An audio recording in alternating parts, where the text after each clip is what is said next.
नेता प्रतिपक्ष राहुल गांधी ने आज के अखबारों में हिंदी और अंग्रेजी में चुनाव की चोरी पर विस्तार से लिखा है। आपको थोड़ा वक्त निकालकर इस लेख को पढ़ना चाहिए। अपने लेख में राहुल गांधी ने बताया है कि किस तरह से भारत में चुनाव में मैच फिक्सिंग की कोशिश की जा रही है या मैच फिक्सिंग की जा रही है। इसकी शुरुआत राहुल चुनाव आयोग के गठन से करते हैं।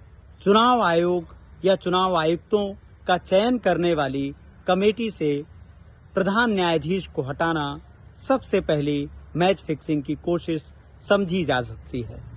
अगर उस कमेटी में प्रधान न्यायाधीश हैं, नेता प्रतिपक्ष हैं, तो प्रधानमंत्री भी किसी एक स्थिति में अल्पमत में आ सकते हैं।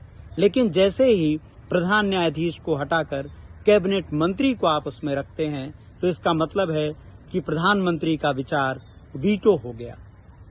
दूसरी बात, फर्जी मतदान की शिकायतों पर कोई ठोस उत्तर नहीं दिया गया।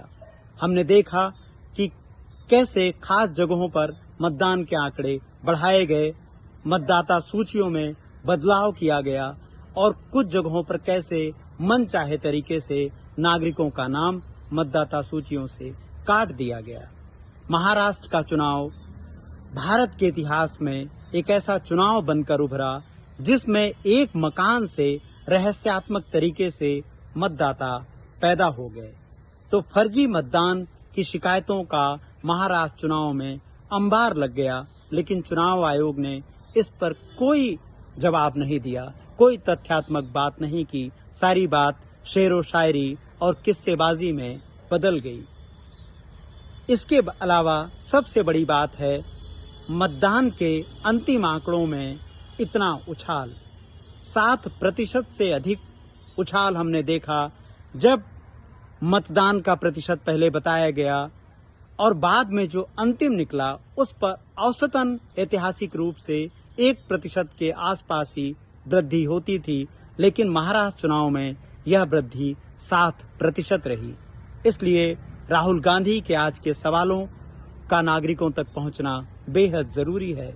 याद रखिए, अगर विपक्ष का आप साथ नहीं देते हैं तो लोकतंत्र का साथ निभा पाना बेहद मुश्किल है। यह भी याद रखा जाना चाहिए कि झारखंड में कैसे मतदान के अंतिम आंकड़े नहीं बढ़े और उसके नतीजे किन दलों के पक्ष में गए। इसलिए आज के लेख को अधिक से अधिक लोगों तक पहुंचाएं और इसे